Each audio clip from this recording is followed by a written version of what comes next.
What if I told you that America's nichest Bill Murray related holiday had a dark secret?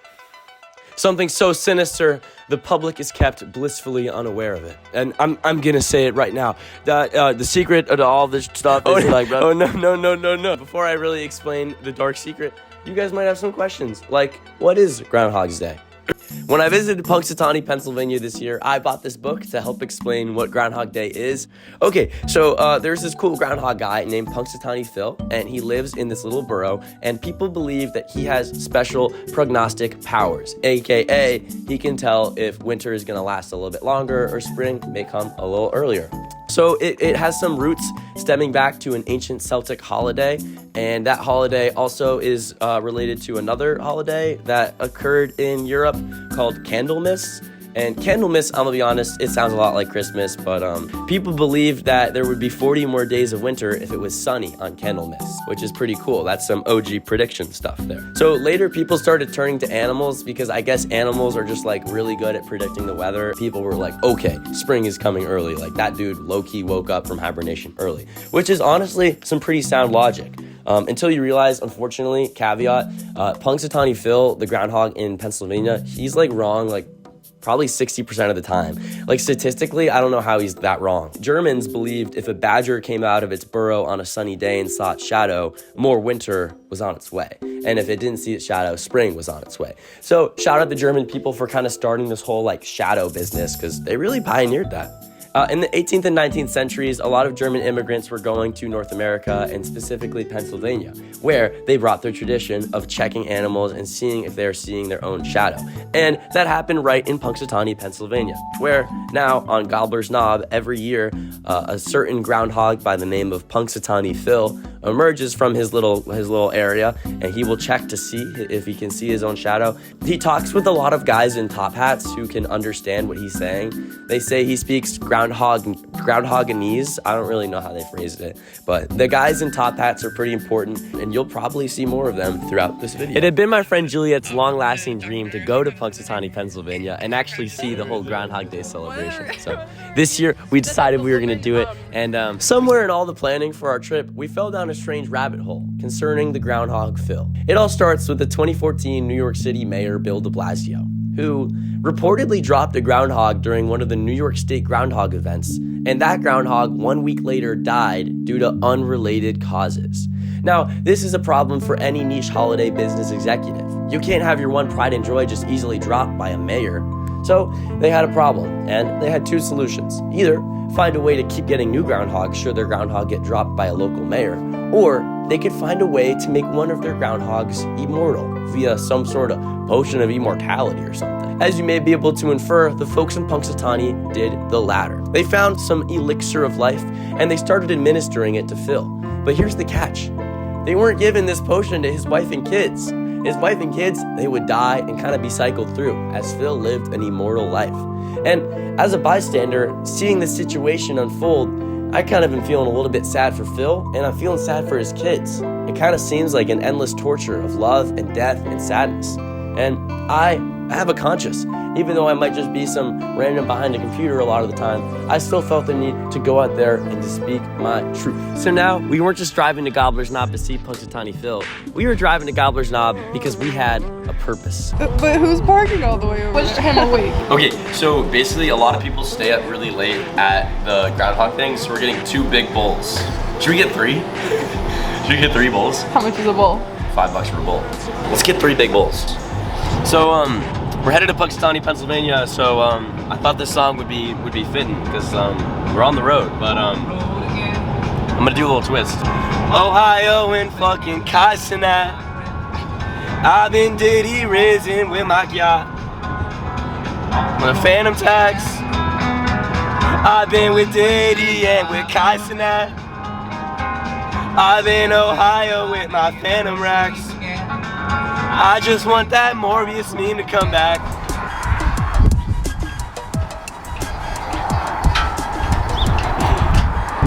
Guys, we're about to hit up this diner. This is the shiniest diner I've ever been at. Yeah, I just hit a button. Hey guys.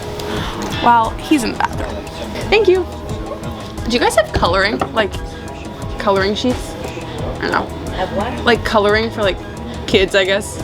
Kids coloring. Can I have a sheet? I got you a little surprise. What'd you get me? What is it gonna be? Because I was thinking, like, if we really want to maybe change some things around Punxsutawney, get some people to know about the injustice, maybe we could even meet Phil. What? Lunch with Phil? Lunch with Phil.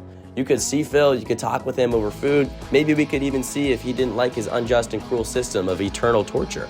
And we could even talk to his caretakers and stuff. It was a perfect plan. But that's when things took a turn for the worse. Wait, what day is it?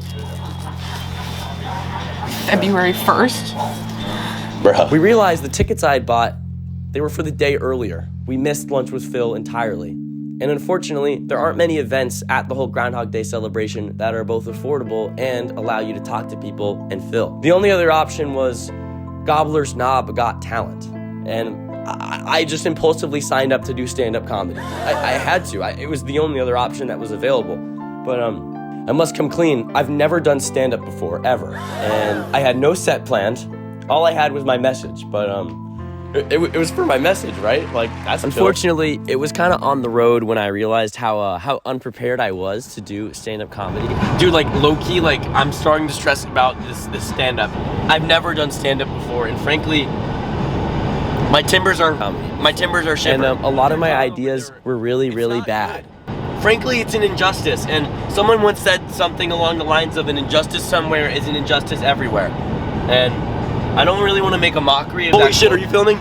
Film. This is perfect for content. Film it. Thumbnail face. Ah! We have 3 Red Bulls. POV 8th grade sleepover would be like, we have 3 Red Bulls and we get to stay up till 11 p.m.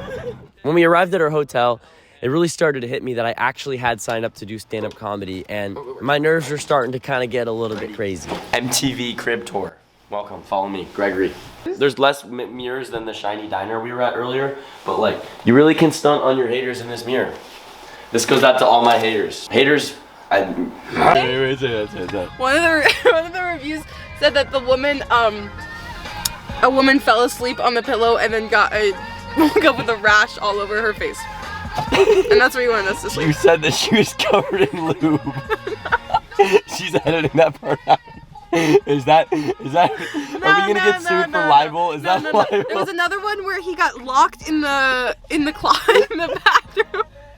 With bugs, with dead bugs, and a spider. He got locked in the bathroom. Dog, how does this motel exist? And there were multiple reviews that said that the towels were so tiny they wouldn't even cover a toddler. You know your motel is chopped when the toddler can't even get covered with a towel. Upon arrival into the actual town of Punxsutawney, we started finding that a lot of people did sympathize with our feelings about Phil's immortality and how it might be a little bit unethical. Punxsutawney Phil, he is given this immortality potion that his wife and children are not given, and they kind of cycle through, and Phil lives forever. Ethically, what do you feel about that? I think it would be only fair if his wife and children could be given it too. What? Yeah, do you have any ethical qualms with that? That is highly... Oh my goodness gracious. I could say many chilly things about that. Let's hear it. Just let him out. Let all those chilly things out. Oh, no, I don't think it would be good for broadcast. Part of me does think, like, it's kind of unfair, like, that he gets to live on and they're mortal. So I do think it's a little unethical in my opinion. Yeah, I mean, I think I'd agree. I feel bad for the children and the wife that they, can't live their whole lives, but also for Phil, because that means he has to go through the trauma of his family dying every couple of years. It started to fill me with a little bit of confidence. Hey, maybe people here did agree with what I had to say, and maybe they would hear out my cause.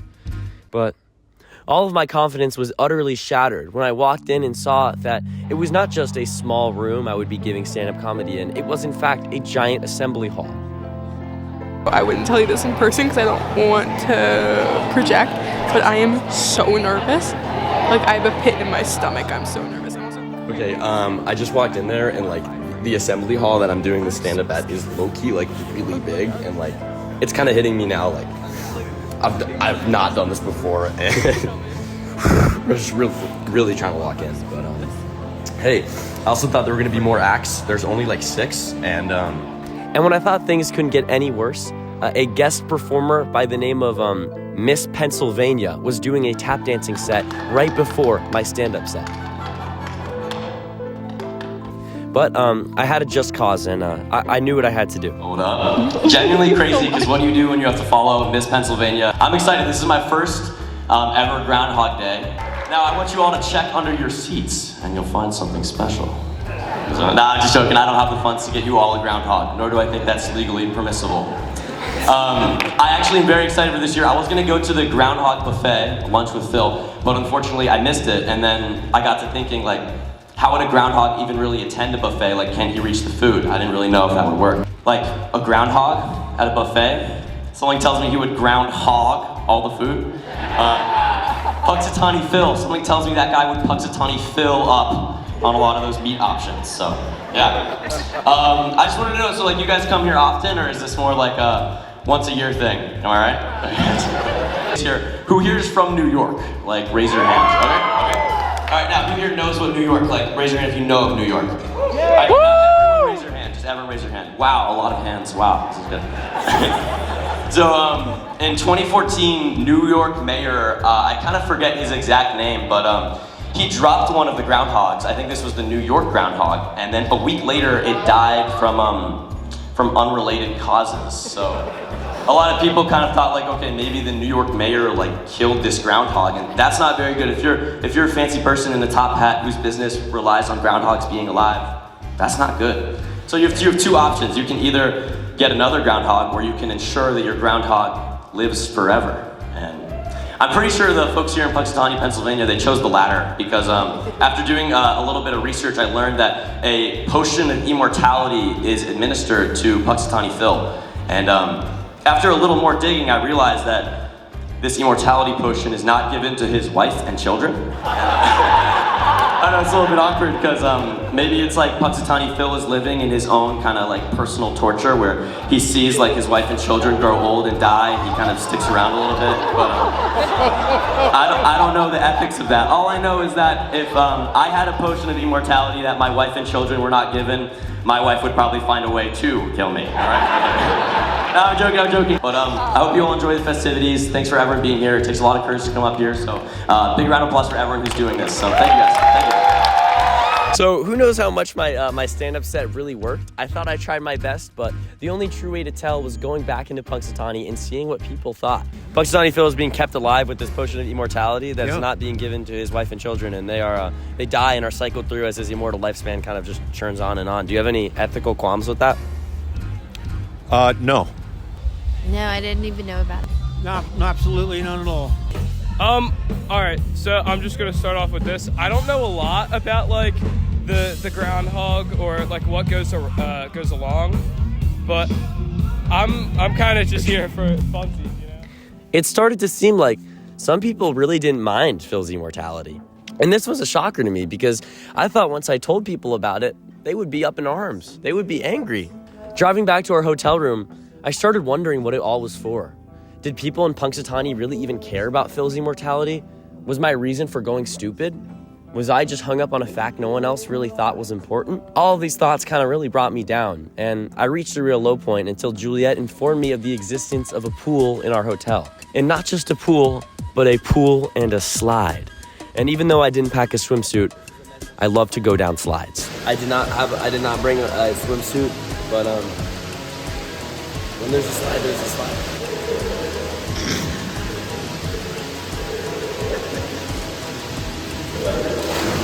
I think I went down this slide like 8 times, and I really wanted to see if putting your hands up on the water slide had the same effect that it does going down a roller coaster, and I can say the answer is no. It was kind of fun, but like, it was a little bit, it just was, after about like 8 times going down the water slide, I did feel that my confidence was back.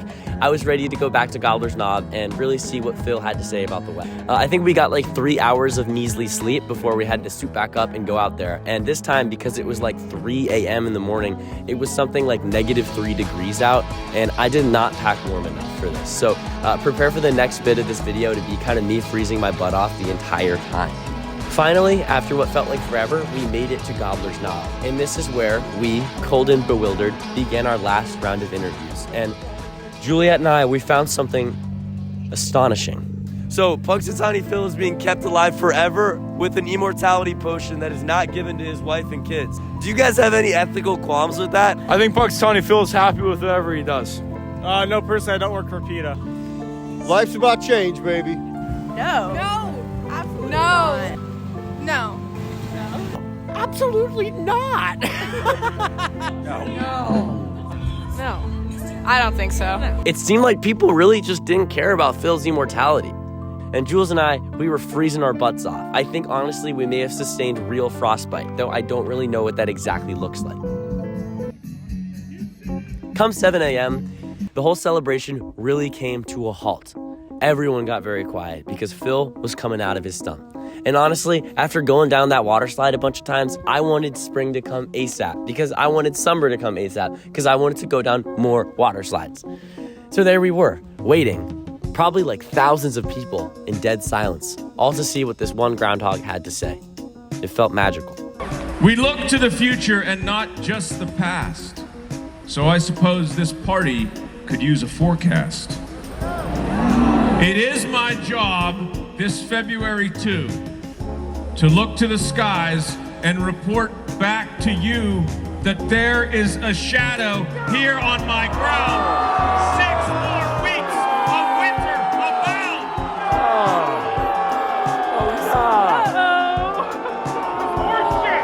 abound. And there and then, all hope disappeared right before my eyes. More winter. I demand a recount. I was bewildered. I was sad. I was disappointed. And suddenly, like a glum horde of people, we all started moving away from Phil, headed towards the buses to go home. Even Punxsutawney had military presence. They had policemen on horses. I think they thought we would riot, but we were all too cold and too sad to even protest a little bit. On the drive home, I was overcome with a feeling of sadness and depression. It seemed like people just genuinely didn't care. I really was exposed to a blatant disregard for the ethicality of Phil's immortality, and I felt, frankly, disappointed. But then I started to remember something. My head started churning, and I started thinking back to one of the questions that I asked literally everyone. What keeps you coming back? What about this community and holiday really gets you back here? Phil, of course, and just the excitement of being here. It's overwhelming. Just seeing a lot of people come with that sole purpose, congregate together, perhaps share a beverage together, a meal, a joke, and yeah, it's just a lot of laughs. So it's always a good time. It brought in a lot of people, and just getting to know people from different states and different countries even has been, it's been very nice throughout the years. Like I said, I've lived here for more than 10 years, and I think the community is really welcoming. And the surrounding towns too appreciate Punxsy, and we're pretty strong, and this is kind of a thing to bring a lot of people together, so it's a good. And then it all kind of hit me. I remembered all the moments of talking with strangers and kind of like bonding over this weird and whimsical holiday. It really felt like just an excuse to be friendly and talk to other people. I hope that everyone watching this one day might even get a chance to go to Punxsutawney, Pennsylvania, and to see the groundhog, because it truly is a very fun experience. Slowly and slowly, I'm starting to realize that maybe I myself don't even care that Phil lives forever. Maybe we can make some sacrifices, but I don't know. I don't know the precise ethics of it all. Utilitarian virtue, who knows what we're really rocking with. Thank you for watching. Hope you enjoyed my adventures in Punxsutawney, Pennsylvania. Make sure to like and subscribe and all that nonsense. Mandate of this day's comment section is you have to make a friend in the comment section. It's kind of like when the teachers like go into partners and make friends. So yeah, just maybe go down there and like just click sort by new and just like respond to people like crazy. And yeah, I'll be in there too as like an agent of chaos. So expect more fun VOD jods in the future until I do something pretty epic and cool. But I love you all, and I'll see you around. Follow me on the gram if you want to see crazy stuff. I have purchased an elephant. I didn't purchase it. I'm just fucking. I'm sorry.